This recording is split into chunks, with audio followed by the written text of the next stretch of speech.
नमस्कार, बहुत स्वागत आप सभी का। मैं हूं सुशांत सिन्हा। आज के इस वीडियो में बात करूंगा कि बीजेपी का राष्ट्रीय अध्यक्ष कौन बनने जा रहा है। वो कौन सा नया नाम है जो जेपी नड्डा को रिप्लेस करेगा।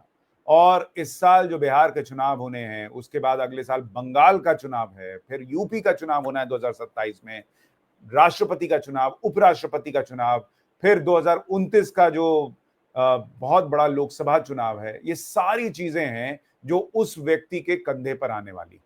ऐसे में बीजेपी ने किसका नाम फाइनल किया है, आज मैं आपको इस वीडियो में जो चर्चाएं हैं उसके बारे में आपको बताऊंगा, जो हम तक खबरें आ रही हैं उसके बारे में बताऊंगा। मेरे हिसाब से कौन नाम हो सकता है वो वीडियो के आखिर में बताऊंगा, लेकिन आपके हिसाब से अगला अध्यक्ष कौन होना चाहिए बीजेपी का, अपनी राय कमेंट करके जरूर बताइएगा। क्योंकि इस वक्त सबसे ज्यादा चर्चा ये है कि बीजेपी का अगला अध्यक्ष कौन होने जा रहा है। और ये चर्चा इसलिए भी बढ़ गई है कि अब यूपी को लेकर भी चर्चाएं कि क्या योगी सरकार में भी फेरबदल हो सकता है। कुछ लोग तो ये भी चर्चा कर रहे हैं कि क्या योगी आदित्यनाथ का भी नंबर जो है वो आ सकता है, मतलब कि लिस्ट से गायब होने में। क्या योगी आदित्यनाथ का नाम जो है वो कट सकता है यूपी से, उनकी कुर्सी जा सकती है। बहुत सारी चर्चाएं जो हैं वो चला दी गई हैं और उसके पीछे कुछ कुछ वजह हैं। जैसे आज ही खबर आई कि अपना दल में बगावत हो गई है। अनुप्रिया और आशीष के निशाने पर योगी आदित्यनाथ है। 13 विधायकों को बुलाकर दम दिखाया गया है। मोदी की तारीफ हो रही है, लेकिन योगी से जो है दिक्कत है। ऐसी खबरें जो है वो यूपी से निकल कर आ रही हैं। ऐसे में क्या योगी आदित्यनाथ हट सकते हैं यूपी से? आपकी राय क्या है योगी पर, यह भी जरूर बताइएगा। और अगला अध्यक्ष आपके हिसाब से कौन होना चाहिए यह जरूर बताइएगा, और एक वीडियो को लाइक जरूर ठोक दीजिएगा। लेकिन सबसे पहले आपको बता दूं कि इस वक्त बीजेपी का अध्यक्ष अगले कुछ ही दिनों में चुना जा सकता है। इसकी सबसे प्रबल संभावना क्यों बढ़ गई है वो आपको बता दूं। देखिए, एक चीज तो यह है कि आरएसएस के प्रांत प्रचारकों की आज से दिल्ली में बैठक शुरू हो गई और बीजेपी का जो अध्यक्ष होगा उसमें आरएसएस की भूमिका बहुत अहम होगी, ये मानकर चलिए। और इसीलिए कहा जा रहा है कि अगले अध्यक्ष के चुनाव की तारीख भी इसमें तय हो जाएगी। और मोटे तौर पर यह मान के चलिए, क्योंकि बिहार का चुनाव बस अब सामने आकर खड़ा हो गया है और बीजेपी नहीं चाहेगी कि वो एक स्टैंड बाई अध्यक्ष यानी जेपी नड्डा के साथ बीजेपी के बिहार के चुनाव में उतरे। इसलिए बीजेपी के नए अध्यक्ष का चुनाव बहुत जल्द हो जाएगा और आरएसएस की ये बैठक भी इस तरफ इशारा कर रही है। दूसरी खबरें चल रही है कि अभी जो प्रधानमंत्री अपनी सबसे लंबी विदेश यात्रा पर गए हुए हैं, वहां से पीएम जैसे लौटेंगे और ब्रिक्स सम्मेलन के बाद, उसके बाद बीजेपी के नए अध्यक्ष के नाम का ऐलान संभव है। यानी अगर ये मान के चलिए कि जुलाई में बीजेपी के नए अध्यक्ष का नाम जो है वो फाइनल हो जाएगा। और बहुत सारे लोग ये भी पूछते हैं कि भाई बीजेपी इतनी बड़ी पार्टी है, इसको इतना समय क्यों लगता है या लग रहा है पार्टी अध्यक्ष चुनने में। इसका एक जवाब तो अमित शाह जी ने दिया था अखिलेश यादव को संसद में। एक बार वो सुनिए, फिर मैं आगे की बात आपको बताता हूं।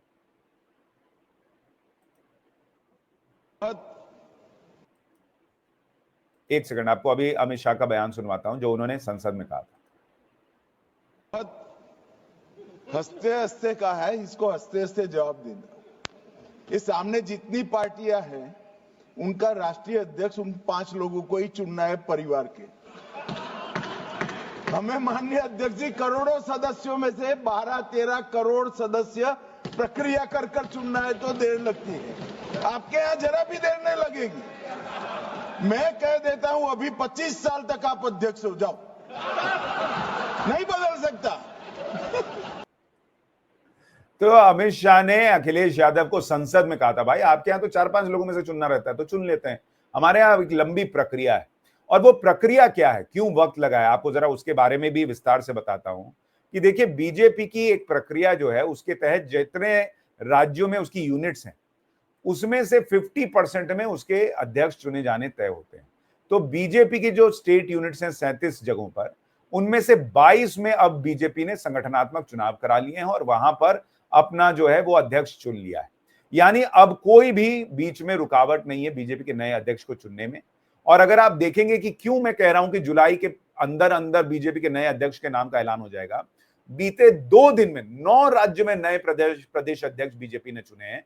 और ये अपने आप में आपको बताता है कि बीजेपी ने अब गियर शिफ्ट कर दिया है नए अध्यक्ष के चुनाव को लेकर। क्योंकि इसके पहले 10,000 चीजें चल रही थी, भाई पाकिस्तान से युद्ध की स्थिति बनी हुई थी, युद्ध हो ही गया ऑलमोस्ट एक छोटा सा, और उसके अलावा बहुत सारी चीजें थी, तो कुछ चीजें अटकी हुई थी। तो अब 2 दिन में 9 राज्यों के अध्यक्ष का चुनाव होना ये अपने आप में संकेत है कि उधर से नरेंद्र मोदी विदेश दौरे से लौटेंगे और इधर नए अध्यक्ष के नाम का चुनाव हो जाएगा, क्योंकि बीजेपी का जो संविधान है वो ये कहता है कि राष्ट्रीय अध्यक्ष का चुनाव 50% राज्यों के चुनाव के बाद ही होता है।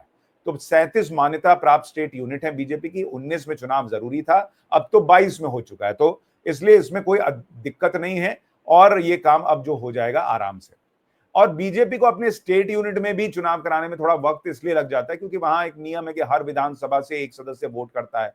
तो जैसे यूपी में मान लीजिए 403 विधानसभाएं हैं, तो बड़ी संख्या में मेंबर हो जाते हैं। इसके अलावा 20% सांसद और विधायक भी वोटिंग में हिस्सा लेते हैं, जिला अध्यक्ष चुनाव में मौजूद रहते हैं। तो ये पूरी लंबी चौड़ी प्रक्रिया है जिसके तहत ये सब होता है, तो थोड़ा समय लगता है।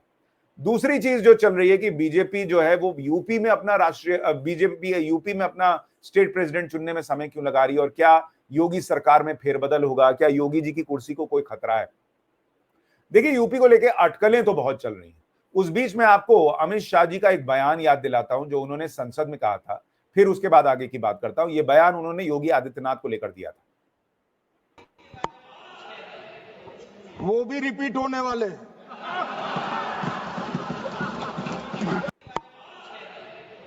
वो भी रिपीट होने वाले।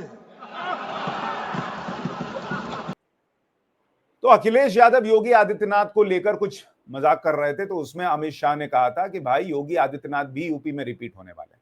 यानी मोदी शाह का जो फुल सपोर्ट है वो योगी आदित्यनाथ को मिला हुआ। हालांकि कई बार अटकलें चलती हैं कि भाई योगी आदित्यनाथ जो है क्या वो दिल्ली आएंगे, क्या पीएम बनेंगे, बनना चाहिए नहीं बनना चाहिए, अभी कोई वैकेंसी नहीं है, तरह तरह की बातें चलती हैं।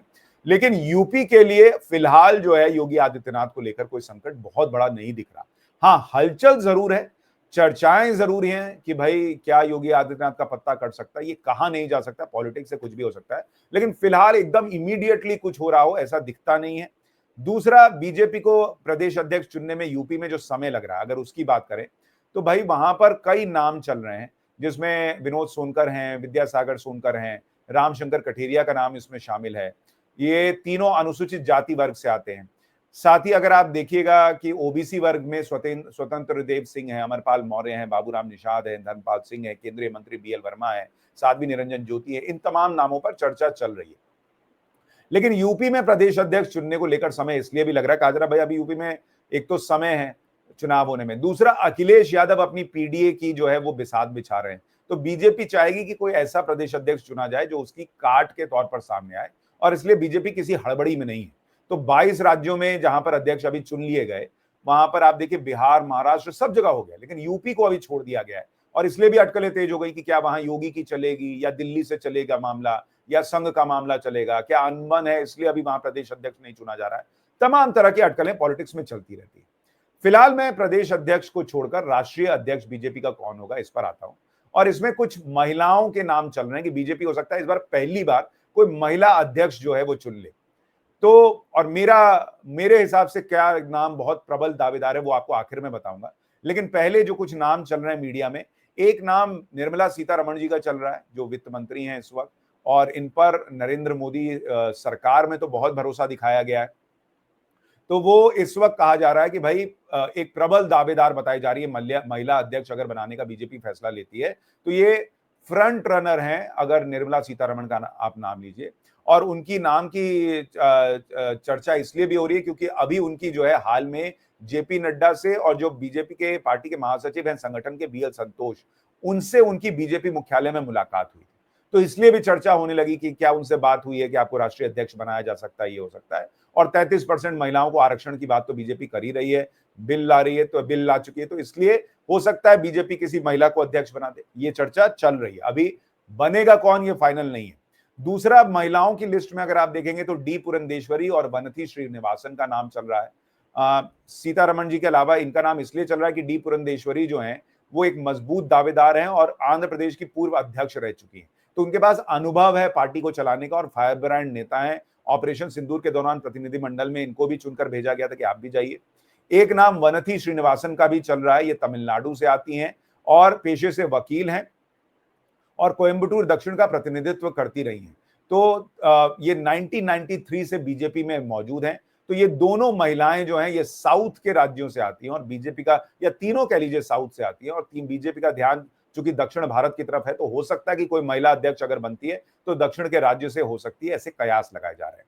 लेकिन अगर महिला अध्यक्ष नहीं बनी तो फिर किन पुरुषों के नाम चल रहे हैं आपको बता दूं। इसमें एक तो धर्मेंद्र प्रधान का नाम चल रहा है, ये भी संघ से जुड़े रहे हैं, बीजेपी में बहुत मुखर तरीके से जो है वो अपनी बात रखते रहे हैं और अपना काम जो है वो तन्मयता से करते रहते हैं।